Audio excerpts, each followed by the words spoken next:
bakar-bakar patu Kat mana? dekat Pantai Puteri, Melaka. Lucu.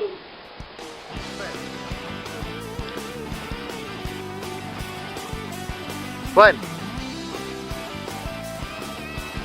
Man. Fred. Oh, dah tak pakai lagi nyali eh. Tolong muka kau cepat.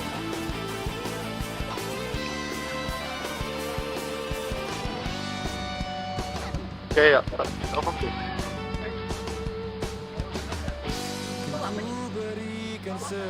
Kau cuba macam video betul.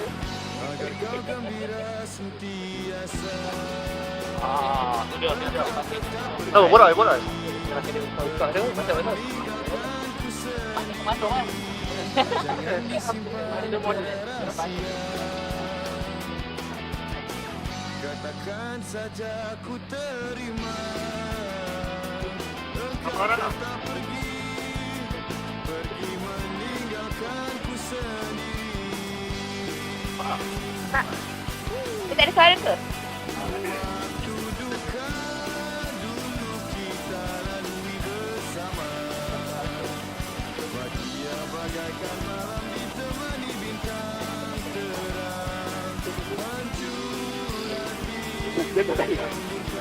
Hancur nyala. Padam mana? Tam dah yang.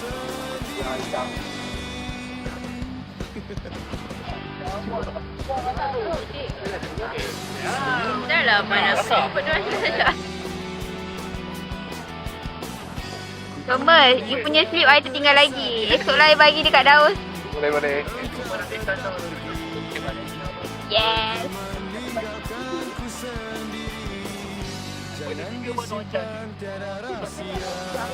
Apa nama dia? Prof IRTS Dr. Fahmi. Ni Sini. Boleh. Boleh. Saya bersama dua budak pure. Ni dapat mengadakan malam.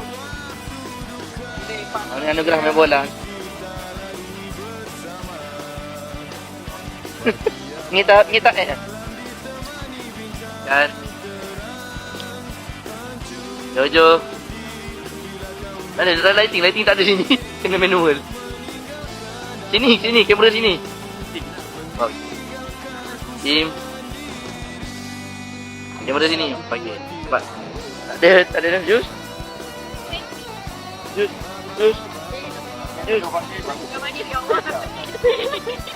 Jus, kau jangan buat air potong kaki Jus.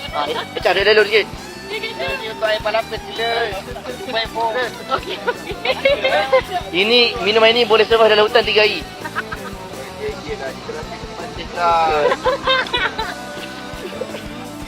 Jus ni punya gelak besar tu. Jus ni gelak besar. Ain. Apa? Ya. Body. Tak payah. Daus. Macam mana Mesta?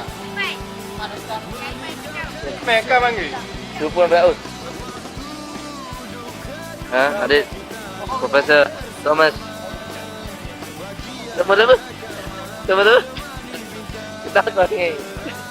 James. Dah ada. Okey. Sibuk.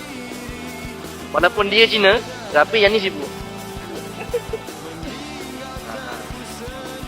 Ni dah. Apa betul nampak bro? Yes.